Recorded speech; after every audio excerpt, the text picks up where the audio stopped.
But I wanna start this kind of like nice and easy, just just a chit chat. I want to know how you guys are doing with this social distancing, Bored.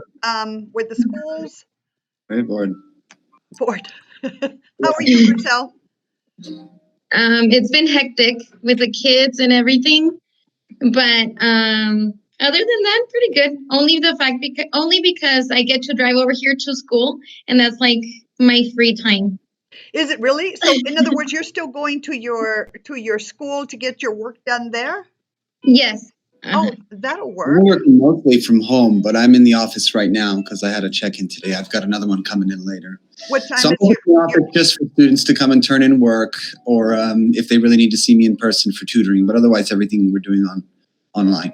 okay? Mhm. Are your kids taking advantage of the one-on-one tutoring right now?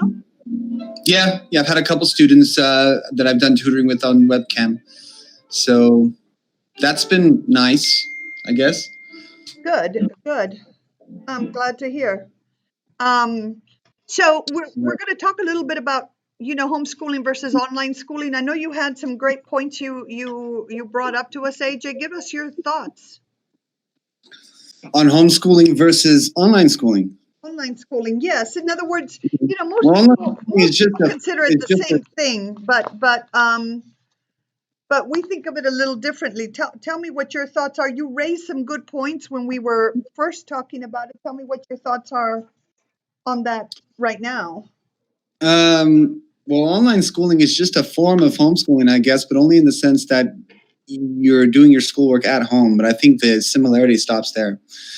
After that, the way I've always understood homeschooling is a certain amount of control over what you study and how you study it. If not by the parents, then certainly by the students, or rather, if not by the students, certainly by the parents. But online schooling, the way people are doing it now, it's just basically the same as public or private or charter schooling, except you're doing it at home. And that's what it is. So and that's what it is. It's not like you get any of the customization, any of the academic freedom that I think people should associate with homeschooling. So, And I think that's super important though, because when there's some kind of change that parents want to make in the curriculum, they don't have to go through tons of meetings to see whether they can change something. If there's something that their children are better at, then they can just say, oh, okay, then we're going to keep adding more things or more curriculum, or take something out and replace it, rather than waiting to see whether that's going to happen even that school year. That's Right. part of the red tape of public schooling, and I understand why it exists, right? I understand why it's there. They have to do this to a certain extent because they have so many kids. I mean, hundreds and hundreds of kids. Sure. But You can't customize a curriculum for everybody when you're serving, Hundreds of students 40, 50 kids a classroom, hundreds and thousands of students at the same time. Yeah. So that kind of curriculum or education or methodology, whatever you want to call it, is, I guess, necessary and appropriate to those institutions, and they're for the benefit of those institutions, not necessarily for the benefit of the student. Right. But people think that makes homeschoolers picky and sort of entitled, with this sort of snobbish attitude about their own uniqueness that they deserve to have customizable. But it's really has nothing to do with that at all. It's just that I think academic freedom in that sense is really as essential as breathing if we take education really seriously. Expand on that. Well, it's really pretty simple. Kids just don't learn the same way, and everybody has a different set of circumstances or conditions that sort of gets them into what they call a flow state that makes people, puts people in a mindset where they want to learn and they're excited about what they're learning and they're enjoying what they're learning. And I don't know how many students get that by sitting in a classroom listening to a lecture, even though it does happen that way. Yeah, I think it takes, I don't think there's a right way to learn. I think there's no one right way or method or style of learning, but I think students should be given as much freedom as possible to explore what works for them. Exactly. Like, I think of the musician Emily Deutsche, not Emily Deutsche, what's her name? Alma Deutsch, yes. the British musician, the little 12-year-old musician. Right. The way she writes her compositions is she runs around with a skipping rope, and she Right. doesn't even skip it. She just kind of twirls it around while she's running, and she says this is the way the melodies come to her head. I think students in general should be a little more explorative in the way they seek out inspiration. If you concentrate best while running around skipping rope, then that's how you should study. If you concentrate best while listening to heavy metal music, and then that's how you should study. If you study best by hanging upside down from a rafter with a textbook, whatever it is, that's the way you should study. There's no one right way to study, although there are right and wrong ways to evaluate the results of students' chosen method of study. Right. There's one thing, I think we've all seen the commercials, at least I have, regarding online schooling, in particular the K-12 program, which is an online charter schooling system.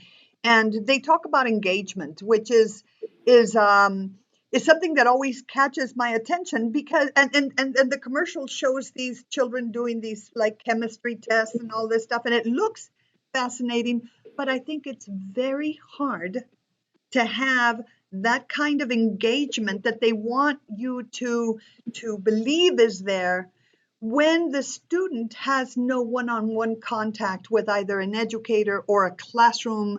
Once our classroom settings are up and operational again, you cannot replace that kind of interaction that also helps, that stimulates The social emotional connection that you have with either teachers or people in the office really helps the student. Or sometimes now that we're missing all of our students, we're like, oh, that connection that you have, and you remember, oh, well, I remember so and so likes to do this, to learn this type of math or reading, or they would like to do this, or this particular book would interest them more. And see, So I think that connection. To me, that is irreplaceable. To me, you can't replace that with a virtual classroom where you're still dealing with the same system, and you're still teaching children in large groups and giving them assignments that they then have to. It seems to me to almost take the worst of both worlds. You don't get what are supposed to be the benefits of an education in a large institution, and the supposed benefit there is supposed to be socialization. That's one of the major things, right? Networking. Right. Exactly. So you're not getting that anymore, but you're also not getting any of the academic freedom that you could be getting if you were doing homeschooling proper. The way we understand it. Exactly. And feel for these students. And that's what I was going to say. We were going to do the opposite. I was going to say the opposite.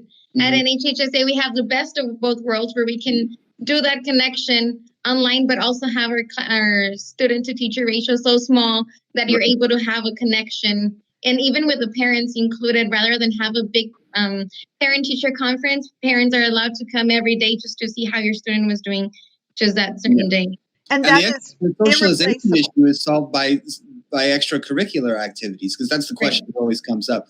How do you socialize a homeschooled student? Mm-hmm. You don't have any peers. Where do you find your friends? Okay, well, it might take a little more imagination on your part to deal with that, but it doesn't have to happen. This is an assumption that has been made since the origins of the grassroots movements of the homeschooling community, where there's this idea that in a family unit, you don't have that kind of socialization. Now, I gather they're talking more than just, how you interact with your father and your mother and your aunts and your uncles. But most kids have church activities. They have sports outside of school. Most homeschooling kids have cousins. They have networks that they build into. Many of them are much more involved in clubs and activities like chess or basketball or t-ball or anything of that sort than, say, a regular public school student. Not to knock public schooling. I mean, it has its place. I would assume that there are kids that do well under that system. But when my point, I would say there are kids that do well despite that system.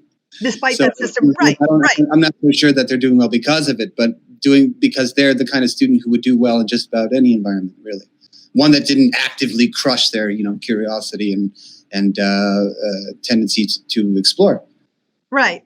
So you were homeschooled all your life. Mm-hmm. What was there a point there where you wanted to know what the other side of the world was like?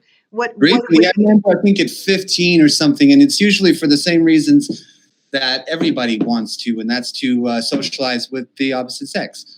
But right. Yes. more members, but that's not really, I think, a very good or valid reason. And upon consideration, even at the time, I thought, I'm not sure it's going to be worth it to join a public school just to make a few new friends. Right. Absolutely. And Grisel, you were in public school all your life. What is your idea of homeschooling compared to the education that you had received? I know you were an excellent student and you thrived. You did exceptionally well, got your degree in college. Tell me what you see as the main differences. Even though I was in the public setting, I was always with my small little group of people. Right. So it wasn't the fact that, oh no, I was in all these clubs and I was in all these meetings. I always ended up being with my same 4 best friends. Lunch, going out, everywhere. It was only the people that lived near me rather than the people that I kind of socialized at school. Even though it was a big setting, I was always to myself. Right. Pretty much. Right. Okay. Excellent. I turned out to be kind of that way myself in college. Yeah. Right. I think a lot of people do assemble in cliques like that anyway. Yes, I think we're all like that. It's not like you can relate to the whole group of 30 in your classroom or something. Right. You're going to get along with everybody when there's a group that large. Yeah. So naturally you're going to break off and form smaller groups. And I was a little scared thinking that, oh no, because somebody else isn't going to like me, or what if they don't want to interact with me?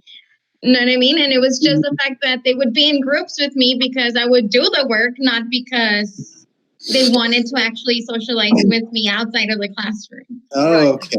You were kind of one of those. You were kind of one of those nerdy students who was smart enough that other kids wanted to hang out with you just to be able to get what you were getting, right? Yes, but I wouldn't hang out with the ones that were actually called smart. You know what I mean?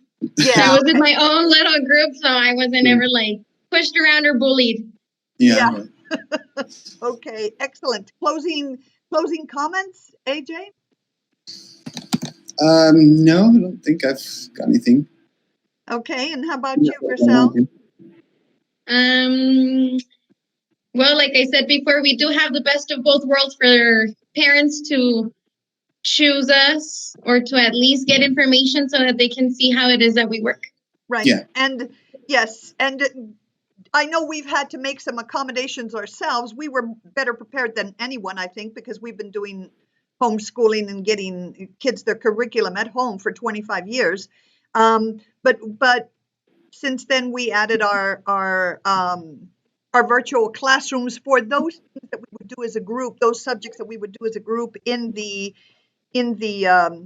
school itself, such as, art and character development. And what other class are you doing, Grisel?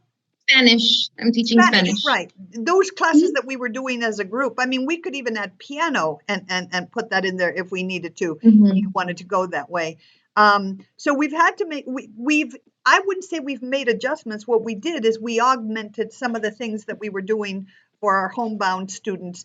And now, because the students don't have classrooms that they can go into, they actually can get one-on-one tutoring from an educator as they need it if they're working from home, because they don't have a classroom that they can attend. So far, so good. All our students are doing great. We're getting work turned in. Everything is good on our end. I think, AJ, I think your students are all active and getting their work done as well. We're going to have got a couple finishing up their grades this month. So I don't know what the public schools are going to do about their year. I know that most of in fact, I think most of the schools in El Paso, at least, will not be back until the next school year. But the jury is still out as to whether or not they're going to complete the students or have them repeat the year.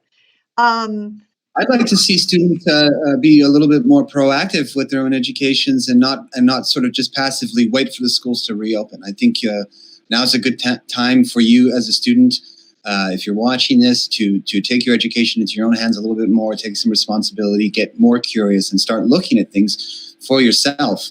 And there's no reason why you can't do that in the modern era. So I'd like to not see people waiting around for their teachers, administrators, counselors, and so forth to tell them what they need to do next. That's I hope to see less of that and more curiosity. Great. Okay, so we'll call it an end to this one. We'll be back in about a week or so, and talk about this a little bit more. Thank you guys for joining me.